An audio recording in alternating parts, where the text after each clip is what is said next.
Let's bring in Janice McGregor from Ottawa to tell us more on what Russia has done formally this morning. Janice.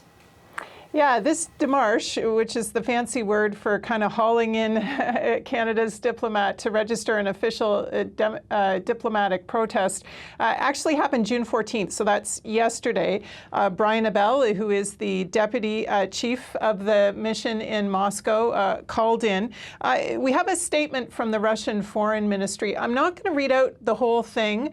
There are some, as far as I know, inaccuracies in this statement that I don't want to amplify, but here's how it concludes. It talks about the diplomat being told the actions of the official Ottawa and its Russia-phobic policy will entail the most serious repercussions for Russian-Canadian relations, which are on the verge of being severed through the fault of the Trudeau administration. So strong words, as you do say in such moments. That's how it works. We are waiting to see what Global Affairs Canada might say in response, confirming this meeting, whether they want to add anything on Canada's part. Just to remind people of what this plane was doing at Toronto's Pearson Airport in the first place. It had actually been contracted by the government of Canada. We understood it to have brought a load of rapid tests. You might remember we needed a lot of those back in February of 2022, but within hours of offloading that cargo, Canada closed its airspace to all Russian-operated aircraft because of the invasion of Ukraine. This was an expected move, I have to say. It wasn't kind of out of the blue for Justin Trudeau to announce this seizure and notify that the Order in Council was coming on this. Canada a year ago acted to give itself the powers under sanctions law to seize and perhaps transfer assets to Ukraine to help with its reconstruction.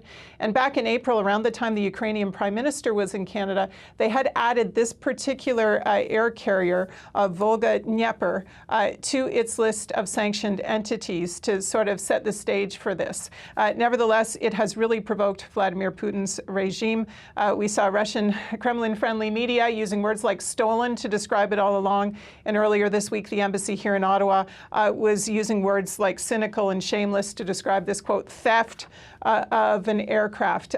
So the legal process plays out. Important to note, though, you do not forfeit this asset till you've had due process in court. There is sort of an attempt at some diligence and a right of response for the owner of the plane. Canada hasn't actually filed yet and gone to court to seize this. So this is something it's just said it intends to do. It hasn't even actually happened yet. Janice, there's more at play here, isn't there, than just one plane in Canada? Can you give us a bigger picture? Absolutely. So the global aviation industry really caught up in geopolitics ever since the invasion of Ukraine. At the time, there were aviation industry trackers speculate maybe over 400 Western-owned planes in Russia. And then, of course, sort of the music stops. They're caught there in response to sanctions targeting Russia's airline industry, particularly the cargo jet and you know, supply chains related to the military. Russia, in turn, you know, didn't let Western-owned planes take off from its airports. So we kind of have got in a bit of a battle here over trying to repatriate aircraft. Who owns what now? Who has seized what now? Who needs to be compensated for having possession of planes and not returning them? This is a game that's really working in both directions. And this one plane at Pearson is just only a tiny part of the drama.